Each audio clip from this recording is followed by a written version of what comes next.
ஆண்டவர் அநேக கேள்விகளை நம்முடைய வேதத்திலே அவர் கேட்டிருக்கிறார். தம்முடைய சீஷர்களை குறித்து கேள்விகளை கேட்டிருக்கிறார், விசுவாசிகளிடத்திலே கேள்விகளை கேட்டிருக்கிறார், வேத பாரகர்களிடத்திலே கேள்விகளை கேட்டிருக்கிறார். அப்படி ஆண்டவர் கேட்கிற ஒவ்வொரு கேள்விகளையும் ஒவ்வொரு நாளிலே நாம் தியானிக்க பரிசுத்த ஆவியானவர் நமக்கு உதவி செய்கிறார். அதற்கு ஆதாரமாய் எடுத்து வாசிக்கலாம். யோவான் எழுதின சுவிசேஷத்தின் நூல் 5வது அதிகாரம் 6வது வசனத்தை ஒருவர் வாசிக்க நாம் யாவரும் கேட்கலாம். படுத்திருந்த அவனை இயேசு கண்டு அவன் வெகு காலமாய் வியாதியஸ்தன் என்று அறிந்து அவனை நோக்கி சொஸ்தமாக வேண்டும் என்று விரும்புகிறாயா என்று கேட்டார். அல்லேலூயா.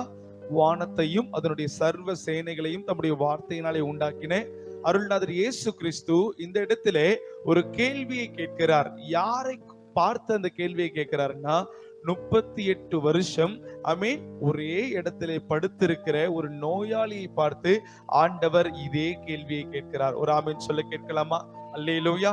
ஆண்டவர் சொல்லுகிறார், நீ சொஸ்தமாக வேண்டும் என்று விரும்புகிறாயா? சொஸ்தமாக வேண்டும் என்று விரும்புகிறாயா? கர்த்தருக்கு ஸ்தோத்திரம். நம்முடைய வேதத்திலே காண்கிறோம், எருசலேம் நகரத்திலே பெதஸ்தா என்கிறதான ஒரு குளம் உண்டு.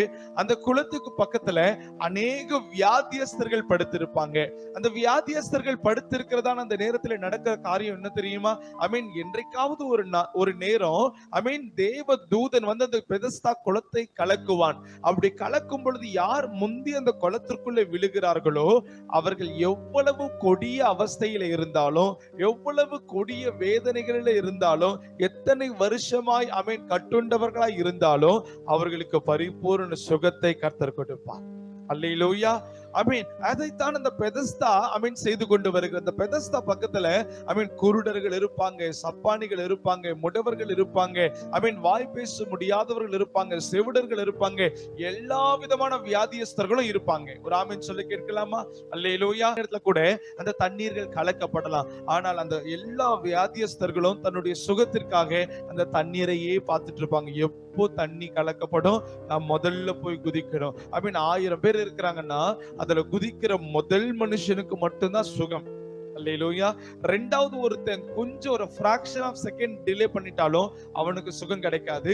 முதல்ல விழுந்தவனுக்கு தான் சுகம். ஒரு ஆமென் சொல்லுங்க பார்க்கலாம்.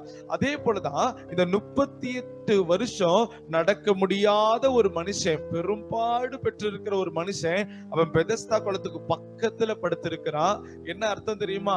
38 வருஷமும் டெய்லி தூதன் வந்து கலக்கும் பொழுது அவன் உருண்டாவது அந்த குளத்துக்குள்ள போயிடலான்னு பார்க்கும் பொழுது, நான் முன்பு சொன்னேன், முதல்ல விழுகிற மனுஷனுக்கு தான் சுகம்.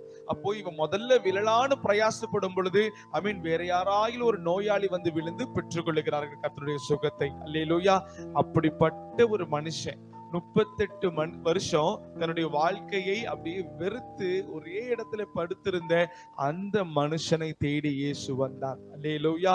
அந்த மனுஷனை தேடி இயேசு வந்தார். இயேசுக்கு தெரியும், அவன் முந்தி அந்த குளத்திற்குள்ளே விழுகிறதற்கு அவனுடைய சரீரத்திலே பலன் இல்லை. முந்தி அந்த குளத்திலே விழுந்து நன்மைகளை பெற்றுக் கொள்ளுகிறதற்கு அவனுக்கு திராணி இல்லைன்னு இயேசுக்கு தெரியும். அதனாலதான் அவனுடைய பலத்தினால் அல்ல, அவனுடைய பராக்கிரமத்தினால் அல்ல, தேவனுடைய ஆவியினால் எல்லாம் ஆகும் என்று சொன்ன வார்த்தையின்படி தேவ ஆவியினால் ஏவப்பட்டு இயேசு கிறிஸ்து அந்த பெதஸ்தா குளத்தருகே வருகிறார். அல்லேலூயா. வந்து அந்த எல்லாரும், அந்த நோயஸ்தர்கள் எல்லாரும் நினைச்சிருப்பாங்க, இயேசு வந்து எல்லாரையும் குளத்துல வந்து எடுத்து விடுவாரு, எல்லாருக்கும் சுகம் கொடுப்பாரு நினைச்சிருப்பாங்க. ஆனா நடந்தது என்ன தெரியுமா? அந்த 38 வருஷம் அந்த பெரும் பாடு பெற்றிருந்த அந்த நோயாளியை பார்த்து இயேசு கேட்டார், நீ சொஸ்தமாக வேண்டும் என்று விரும்புகிறாயா? அல்லேலூயா. இன்னைக்கு அதே கேள்வியை ஆண்டவராகிய இயேசு கிறிஸ்து உங்களையும் என்னையும் பார்த்து கேட்கிறார். நீங்கள் சொஸ்தமாக வேண்டும் என்று விரும்புகிறீர்களா?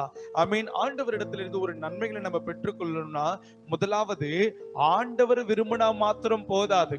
ஆண்டவர் விரும்பிதான் பெதஸ்தா குளத்து பக்கத்துல 38 வருஷம் உட்கார்ந்து இருந்த அந்த மனுஷன் கிட்ட இயேசு வந்தார். எதனாலதான் வந்தார்? அவருக்கு ஆசை, என்னுடைய பிள்ளைக்கு ஒரு விடுதலை தரணும். அல்லேலூயா. ஆனா இந்த இடத்துல இயேசு மாத்திரம் ஆசைப்பட்டா போதாது, அந்த 38 வருஷம் நோயாளியாய் படுத்திருக்கிற அந்த மனுஷனும் ஆசைப்படணும். அல்லேலூயா. இந்த நாளிலேயும் கர்த்தர் நமக்கு சொல்லுகிறதான ஒரு நல்ல காரியம் என்னன்னா, கர்த்தர் உங்களையும் என்னையும் ஆசீர்வதிக்க அவர் கண்ணோக்கமா இருக்கிறார். என்ன வசனம் சொல்லுது?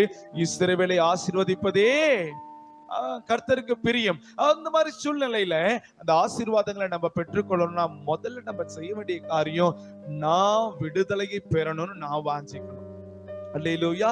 நான் நல்லா வாழணும்னு நான் வாஞ்சிக்கணும். நான் செழிப்பா இருக்கணும்னு நான் வாஞ்சிக்கணும். ஆவிக்குரிய வாழ்க்கையில நான் வளர்ச்சி அடையணும்னு நான் வாஞ்சிக்கணும். உலக பிரகாரமான காரியத்திலே நன்மைகளை பெற்றுக்கொள்ள வேண்டும் என்று நான் ஆசைப்படணும். என்னுடைய வாஞ்சை, என்னுடைய ஆசைதான் என்னை பரிபூரண விடுதலைக்கு நேராய் நடத்துகிறது. ஒரு ஆமென் சொல்லுங்க பார்க்கலாம். இயேசுவினிடத்துல இருந்து கதவு ஒவ்வொரு நாளும் திறக்கப்பட்டு தான் இருக்கு. ஆனால் அந்த திறக்கப்பட்ட கதவுக்குள்ள பிரவேசிக்கணுமா பிரவேசிக்க வேண்டாமா என்கிற முடிவை யார் தான் எடுக்கணும்? நான் தான் எடுக்கணும். பக்கத்துல கைகளை கொடுத்து சொல்லுங்க, நீங்கள் தான் அந்த முடிவை எடுக்கணும். இயேசு, நீங்க யோசிச்சு பாருங்க, ஆண்டவர் வந்தார், வந்துட்டு அவன் தலைக்கு மேல கை வச்சுட்டு எலும்பி நட அப்படின்னு சொல்லி இருக்கலாம்ல. ஆண்டவர் கேட்கிறார், நீ சொஸ்தமாக வேண்டும் என்று விரும்புகிறாயா? உனக்கு ஒரு அற்புதம் வேணும்னு நீ நினைக்கிறியா? இன்னைக்கு நிறைய பேருடைய வாழ்க்கையில அற்புதம் நடக்காததுக்கு காரணம் என்ன தெரியுமா? அவங்க ஓகே, இந்த வாழ்க்கை இப்படியே நடத்திடலாம், 50 வருஷம் ஓட்டிட்டோம், இன்னும் ஒரு 20 வருஷம் இதே வலியோடு ஓட்டிடலாம், இதே வேதனையோடு ஓட்டிடலாம், கடன் பிரச்சனை தானே, ஒவ்வொரு மாசமும் வருமானம் வருது, அதை வச்சு கடனை அடைச்சிடலாம் அப்படின்னு சொல்லிட்டு தன்னுடைய வாழ்க்கை போகிற பாதைக்கு நேராகவே நடத்துகிற ஒரு வாழ்க்கை. அல்லேலூயா. அப்படி அல்ல. கர்த்தர் நம்முடைய வாழ்க்கையை நம்முடைய கரங்களிலே கொடுத்திருக்கிறார். அதை தீர்மானிக்க வேண்டிய பொறுப்பை கர்த்தர் நமக்கு தந்திருக்கிறார். ஆமென் சொல்லுங்க பார்க்கலாம். ஆண்டவர், நீ சொஸ்தமாக வேண்டும் என்று விரும்புகிறாயா? எந்த ஒரு மனுஷன் வாஞ்சிக்கிறானோ, எந்த ஒரு மனுஷன் விசுவாசித்து கர்த்தருடைய நன்மைகளை பெற்றுக்கொள்ள வேண்டும் என்று காத்திருக்கிறானோ, அந்த மனுஷனுக்கு தான் கர்த்தர் அற்புதங்களை செய்வார். அல்லேலூயா. மத்தேயு 7:7 நம்ம பார்க்கிறோம், கேளுங்கள் அப்பொழுது உங்களுக்கு கொடுக்கப்படும். ஆண்டவர் சும்மா கொடுத்துடலாம்ல, கேட்கறதுக்கு முன்னாடி கொடுத்துடலாம்ல. ஆனா ஆண்டவர் பாருங்க எப்படி சொல்றாரு, கேளுங்கள் அப்பொழுது உங்களுக்கு கொடுக்கப்படும். உங்களுக்கு சுகம் தேவையா? உங்களுக்கு நல்ல பலன் தேவையா? நல்ல ஆரோக்கியம் தேவையா? பாவ பிடியிலிருந்து விடுதலை தேவையா? எப்படிப்பட்ட காரியங்கள் உங்களுக்கு தேவையா இருந்தாலும் வாயுள்ள பிள்ளைதான் பிழைச்சுக்கணும் சொல்லுவாங்க பாத்தீங்களா? அதே போல வாயை திறந்து கேட்கணும், கர்த்தரிடத்துல கேட்கணும். கேட்கும் பொழுதே கர்த்தர் நமக்கு தருகிறவராய் இருக்கிறார். அல்லேலூயா. இந்த இடத்துல ஆண்டவர் கேட்டார், நீ சொஸ்தமாக வேண்டும் என்று விரும்புகிறாயா? ஆமென் சொன்ன உடனேயே ஆண்டவர் பண்ண காரியம் என்ன தெரியுமா?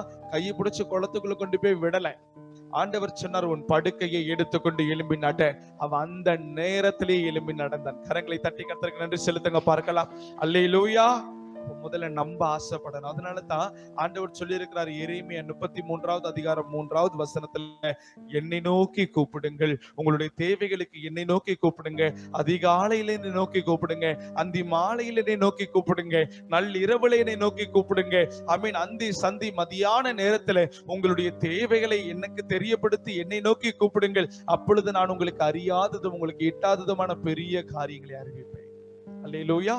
அப்ப தேவ பிள்ளைகள் நாம் தெரிந்து கொள்ளணும், நம் வாய்களை திறந்து கர்த்தரிடத்துல கேட்டு பெற்றுக்கொள்ள வேண்டும். அல்லேலூயா.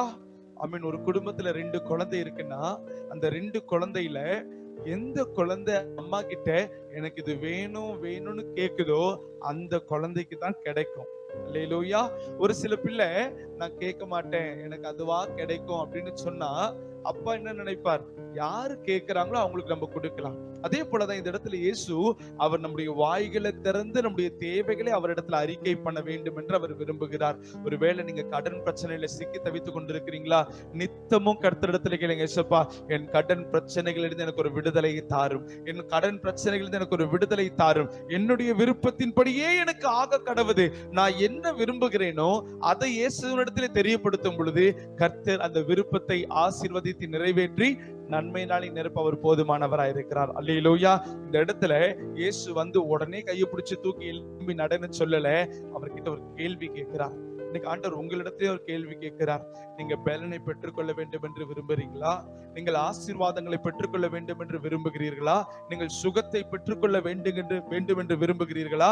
நீங்கள் கடன் இல்லாத ஒரு வாழ்க்கையை வாழ வேண்டும் என்று விரும்புகிறீர்களா? நீங்கள் நித்திய ஜீவனுக்கு பங்காளிகளாய் இருக்க வேண்டும் என்று விரும்புகிறீர்களா? அல்லேலூயா.